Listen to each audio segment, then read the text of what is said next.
xarunta gobolka Sool ee Laascaanood waxaa ka socda banaanbaxyo iyo rabshado maalintii saddexaad galay kaas oo looga soo horjeedo dilalka iyo dhibaatooyinka loo geysanayo shacabka magaalada.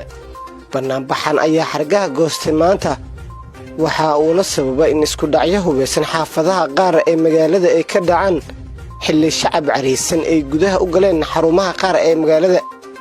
ciidanka Soomaaliland ayaa xakameyn kari waayay dadka banaanbaxa dhigaya kuwaas oo ku qeylinaya ereyo lid ku ah maamulka Muuse Biixi Cabdi.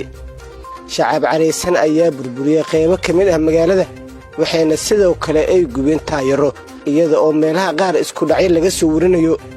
shacabka mudaharaadaya waxay wateen calanka Soomaaliya iyaga oo ku qeylinaya in Soomaaliland aysan ka tirsaneen.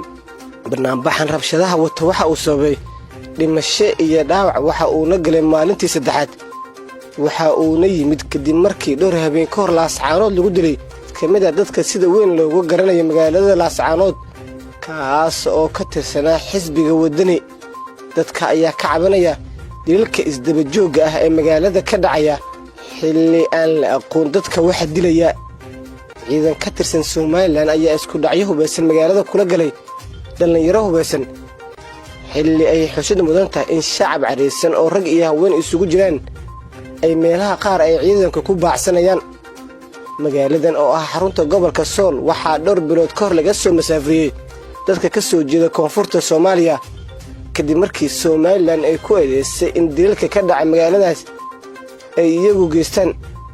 waxaa xushid mudan in dadkii la soo masaafriyay ay ka soo jeeda koonfurta welina Laascaanood uu ka dhacay dilalka loo geysanayo waxgaradka deegaanka. lama oga halka uu ku dambeyn doono mudaharaadka cariisan ee shacabka Laascaanood balse waxay u muuqataa kuwo isku dhaarsaday inaysan dibadbaxan joojin doonin ilaa iyo xukunka Soomaaliland meesha uu ka baxo.